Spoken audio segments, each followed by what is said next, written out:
Такая поддержка команды Имрана Тачиевой вдохновляла на победу на протяжении всего конкурса. Счастливая улыбка победителей – заслуженное первое место в компетенции сухое строительство и штукатурные работы. На всемирном чемпионате WorldSkills выпускник Тульского колледжа строительства и отраслевых технологий выступал в составе российской сборной, в которую также вошли 14 девушек и 49 парней, представители из самых разных регионов страны.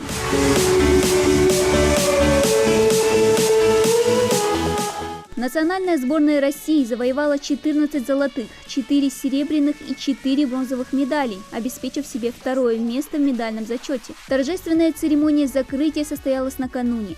Финальная часть началась с выхода на сцену 63 конкурсантов, по одному из каждой страны-участницы, показавших лучшие результаты в национальной команде. По правилам чемпионата принять участие в турнире можно всего раз. И потому эмоции радости на почетном пьедестале нашего земляка вполне оправданы. Очень много эмоций, очень сильное переживание было.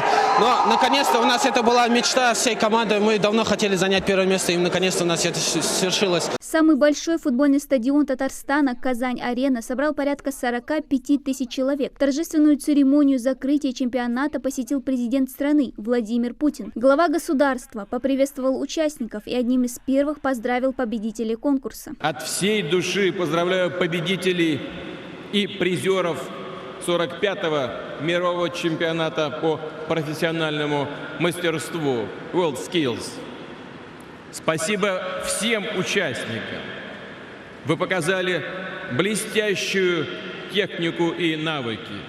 Действительно, на уровне виртуозного искусства. Россия впервые проводила состязания лучших профессионалов планеты. И оно стало самым крупным и представительным в истории движения. Чемпионат по профессиональному мастерству WorldSkills, стартовавший в Казани 22 августа, стал одним из самых масштабных за все 70 лет. 63 страны-участницы, около 1000 конкурсантов, 9 направлений и 59 компетенций в сфере услуг, транспорта, логистики, промышленного производства, информационных технологий, искусства и дизайна строительства. Главная соревновательная площадка развернулась в Международном выставочном центре «Казань-Экспо». Молодые профессионалы разных специальностей, слесари, повара, флористы, дизайнеры соревновались за право лучших в своей профессии.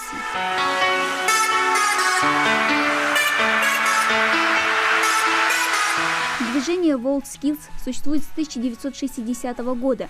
Наша страна к нему присоединилась в 2012 году и за 7 лет совершила большой рывок.